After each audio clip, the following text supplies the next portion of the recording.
চপের চপ আমরা খাবো। তারপর আমি জবাব দিয়ে যাচ্ছি। আমি 3 বার মমতা ব্যানার্জিকে চিঠি করেছি, একবার স্পিকার স্যার আর একবার স্বরাষ্ট্র সেন্ট্রাল হোম মিনিস্ট্রিকে করেছি। কেউ আমার ডাকে সাড়া দেয়নি। কিন্তু আমি তো চুপ থাকার ছেলে নয়। সোজা আঙুলে না হি উঠলে কি করতে হয় আঙুল। আমি সেই ছেলে, পেনের খোঁচা দিতে একটু বেশি পছন্দ করি।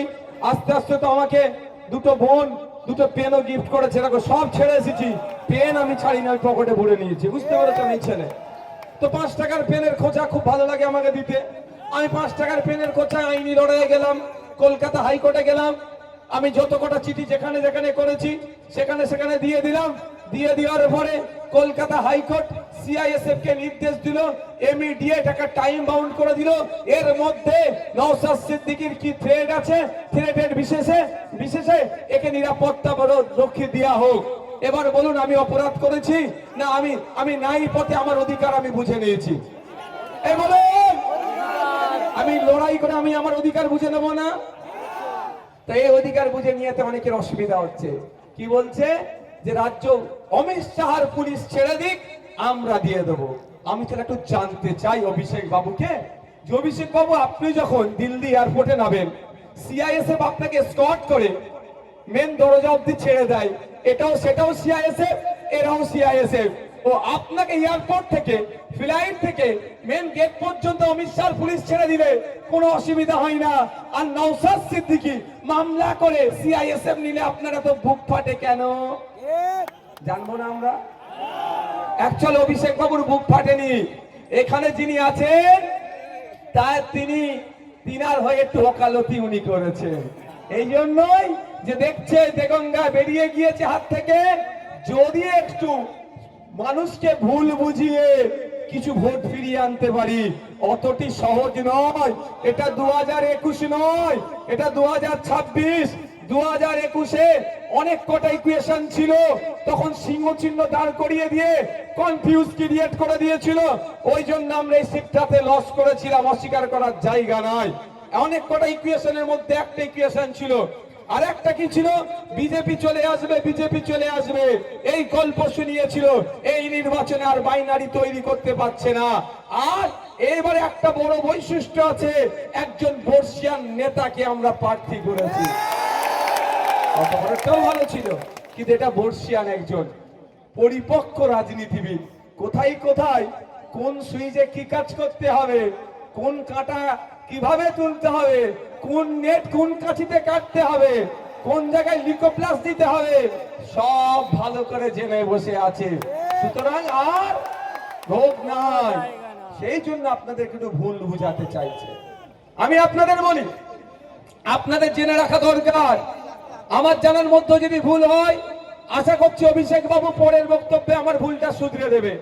এডুকেশন হ্যাজ নো এন্ড, শিক্ষার কোনো শেষ নাই। আমার জানার গাড়িতে ভুল থাকতে পারে, যদি থাকে অভিষেক বাবু পরের বক্তব্যে কি করবে, আমার ভুলটা শুধরে দেবে। কি দিল্লি এয়ারপোর্ট থেকে বার হলেন, পার্লামেন্ট গেলেন, আপনার বাসভবনে গেলেন, আপনার নিরাপত্তাটা কে দেয়? বাংলার police, West Bengal police, Calcutta police, না ব্যারাকপুর কমিশনারেটের পুলিশ দেয়? কে দেয়? দিল্লি পুলিশ দেয়। দিল্লি পুলিশ কার আন্ডারে? সিআইএসএফ যার আন্ডারে, দিল্লি পুলিশ তার আন্ডারে, তথা অমিত শাহজির আন্ডারে। দিল্লিতে গিয়ে আপনি দিল্লি পুলিশের নিরাপত্তা নেবেন, তখন কোনো অসুবিধা নাই, তখন খুব ভালো লাগে। আর নওশাদ সিদ্দিকীর উপরে প্রাণঘাতী হামলা আপনারা চালাচ্ছেন, তাহলে সেখানে নওশাদ সিদ্দিকী আর লড়াই করে, আইনি লড়াই করে নিরাপত্তা রক্ষী দিলে এত কেন অসুবিধা হয় আপনাদের? এই প্রশ্ন করবেন না? তাহলে ক্লিয়ার মেসেজ ক্লিয়ার তো? কেউ যদি বলে অমিত শাহজির পুলিশ ছেড়ে দিতে, বা কেন অমিত শাহজির পুলিশ নিয়ে ঘুরছে, উত্তর দিতে পারবেন? এরপরে একটা প্রশ্ন থাকছে, উনি বলেছেন অমিত শাহজির পুলিশ কি ছেড়ে দেওয়ার কথা। হ্যাঁ, আমি অমিত শাহজির পুলিশ তো নয়, এটা দেশের পুলিশ। কি এটা দেশের পুলিশ, দেশের force, central reserve arms forces এর মধ্যে এর একজন। তাই এটা দেশের ফোর্স। তারপরেও বলছি, আপনি বলুন, আর এরপর থেকে যখন দিল্লি যাবেন, এয়ারপোর্টে ফ্লাইট থেকে নেবে, পার্লামেন্ট হাউস বলুন আর আপনার বাসভবন বলুন, বা আপনি যেখানে থাকেন সেইখান পর্যন্ত আপনি কথা দেন দিল্লি পুলিশকে নেবেন না, আমিও কথা দিচ্ছি বিনা সিকিউরিটিতে আমিও ঘুরবো। কি বলছি বুঝে আসছে? উনি দিল্লিতে গিয়ে অমিত শাহ পুলিশ নেবে, সেখানে অসুবিধা নাই। আর নওশাদ এখানে মামলা করে দেশের পুলিশ নেবে, ওনার ওই জন্য বুক ফেটে যায়। কি বলছি বুঝে আসছে? এগুলো আপনাকে মাইন্ডকে ডাইভার্ট করতে চাইছে। আমরা মাইন্ড সেট আপ করে নিয়েছি তো। ইভিএম মেশিনের ক নম্বরে? 7। আবার দেখান তো আপনারা দুটো হাত তুলে 7 নম্বর কেমন করে? 7 নম্বর তোমার ইভিএম মেশিনের মাইন্ড সেট আপ হয়ে গেছে। এতটাও বলে যাচ্ছি, গুন্ডা মস্তান লাগিয়ে ভাবছে ভোট লুট করবে না, ও দিন গুজার গিয়া, ও দিন গুজার গিয়া। একটা ভোট চুরি হবে না। আর যে ভোট চুরি করতে আসবে গণতান্ত্রিক প্রক্রিয়ায় তার চুরিটা বন্ধ আমরা করব। আমি শুনছিলাম, সত্য মিথ্যা জানি না, ফেসবুকে একটা পোস্ট দেখেছি, পোস্টটা নিয়ে আলোচনা করব। আমি কিন্তু তথ্য ছাড়া কথা বলি না, আপনারা জানেন। ঝুঁকি এসে গেল বলে বলছি, আপনারা যদি বলতে পারেন বলবো, এটা আমার দোষ নয়, দোষের আপনাদের হবে। একদিন ফেসবুকে লিখেছে 16 কোটি টাকা দিয়ে যিনি প্রার্থী হন তিনি ভোটে জিতলে কিভাবে শোষণ করবে। বুঝে আসছে কার কথা বলছে? তাহলে উনি যদি 16 কোটি টাকা শুধু প্রার্থী হওয়ার জন্য দেন, জিতার জন্য আরো 16 কোটি টাকা খরচ করবে নিশ্চিত ভাবে। 32 কোটি টাকা যদি খরচ করে 10 টাইমস যদি লাভ করে 320 কোটি টাকা তুলবে। ব্যবসায়ী, ব্যবসায়ী তো নাকি ভাই? কেমন বৈধ ব্যবসা অবৈধ ব্যবসা আমি জানি না ভাই, ও আইন জানে, কিন্তু ব্যবসায়ী তো। 10 টাইমস যদি লাভ তৈরি করতে চাই 320 কোটি টাকা কোথা থেকে আসবে বলুন? আপনার আমার কাছ থেকে তুলবে। কিভাবে তুলবে? আপনার এলাকায় ঢালাই রাস্তা 8 ফুটের 6 ফুট করে দেবে, বালি পাথর সিমেন্ট ভাগ কমিয়ে দেবে, আর 6 ইঞ্চি গেজ 4 ইঞ্চি গেজ করে দেবে। ক্ষতি আপনার হবে।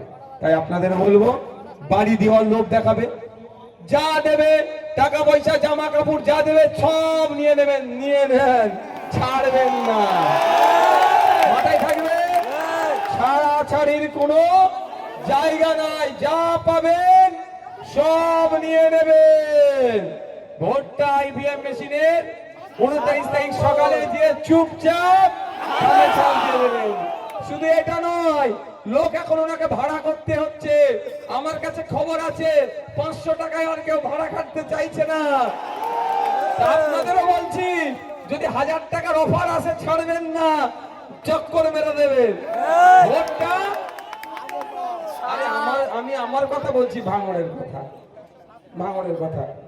ও আমার ছেলেদের শুভাকাঙ্ক্ষী নিয়ে গেছে, অমুক সাহেবের বক্তব্য চলছে, আস্তে আস্তে বাবু বসো, অমুক সাহেবের বক্তব্য চলছে, ও মোবাইলের ডিসপ্লে খুলে অন্যকে ভিডিও দেখাচ্ছে, তার ডিপিতে আমার ছবি লাগানো আছে। ওই বলেছি ছাড়বে না, 300 টাকা যদি রোজের বদলে 500 টাকা পাও 2 ঘন্টার জন্য, কেন ছাড়বে? আমি বলছি অফার গ্রহণ করে দাও, ভোটটা কিন্তু আমাকে দিতে হবে, খান ছিল।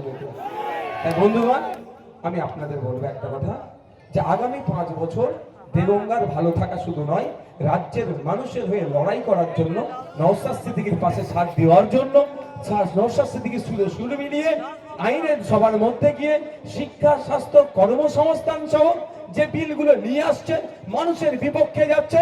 যেমন আপনার ওয়াকফ সংশোধনী আইন থেকে শুরু করে বিভিন্ন আইন, ফরেস্ট রাইট অ্যাক্টকে অ্যামেন্ডমেন্ট করে যেভাবে মানুষের অধিকার কেড়ে নিচ্ছে, তার বিরুদ্ধে লড়াই করার জন্য আমার পাশে একজনকে সাথে দেবেন তো নাকি? দেবেন তো নাকি? আগের দিনে হিসাব দিয়েছিলাম 1 লাখ পার। আমি এটা বলবো না এখানে ভিড়টা। আমি আজকে দেগঙ্গা থেকে, দেগঙ্গার ও মাথা থেকে বেড়াচ্ছি, শুরু করলাম কোথা থেকে? যেখান থেকে আমি শুরু করেছি জায়গাটার নাম বলার একবার, ওখান থেকে আমি এই পর্যন্ত আসার আগে অন্তত রাস্তায় কম করে বলছি 10 থেকে 15,000 মা বোন বাপ ভাই দাঁড়িয়েছিল বিভিন্ন জায়গায় আমাকে স্বাগত জানানোর জন্য। কার খেয়ে যে ভাই কাজ আছে, সন্ধ্যেবেলা কাজ ছেড়ে দিয়ে রাস্তায় দাঁড়িয়ে থাকবে, ভাইজান আসছে তাকে তো ফুল দেবো, নিশ্চিত ভাবে সে ভোটটা দেবে বলেই তো দাঁড়িয়ে আছে। ওই দিনকে 1 লাখ বলেছিলাম ভোট পাচ্ছি, এই 15,000, 1,15,000 এমনি হয়ে গেল। আর এটা অ্যাড করে না, 1.5 লাখ পারতো, 1.5 লাখ পারতো। তা গল্প শেষ তো, গল্প শেষ করে দিয়েছে, খেল খতম করে দিয়েছে আমাদের মফিজুল সাহেব। এবার আপনাদের শুধু কাজ হবে 29 তারিখ সকাল সকাল গিয়ে ইভিএম মেশিনে 7 নম্বর বোতামটা টিপবে, আপনাদের কাজ হবে। তারপরে ওর বলে নাকি গণনা কেন্দ্রে বুঝে নেব, সেই গণনা কেন্দ্রে কিভাবে কি করতে হয় সেটা আমরা 2021 নয় 2026 আমরা বলছি, আমরা বুঝে নেব আগামী দিনে। এটাও বলে রাখছি, 4 তারিখে মিলিয়ে নেবেন পশ্চিম বাংলায় আইএসএফ বামপন্থীরা সরকার তৈরি করছে। যা মেজাজ মানুষের, আমি মালদায় গিয়েছিলাম, মোতাবাড়ি সুজাপুর শুধু নয়, ইংলিশ বাজারে একটা প্রোগ্রামে, একটা ওয়ার্ডের প্রোগ্রামে পৌরসভার, ওখানে গিয়ে যে প্রোগ্রামে আমি লোক সমাগম দেখলাম, একজন বলছে আমি 30-35 বছর রাজনীতি করছি, এত লোক কোনোদিন দেখিনি। মায়েরা আর 5 মিনিট বক্তব্য দেবো, কারো অসুবিধা আছে? মায়েরা তাহলে রাজি আছেন তো নাকি?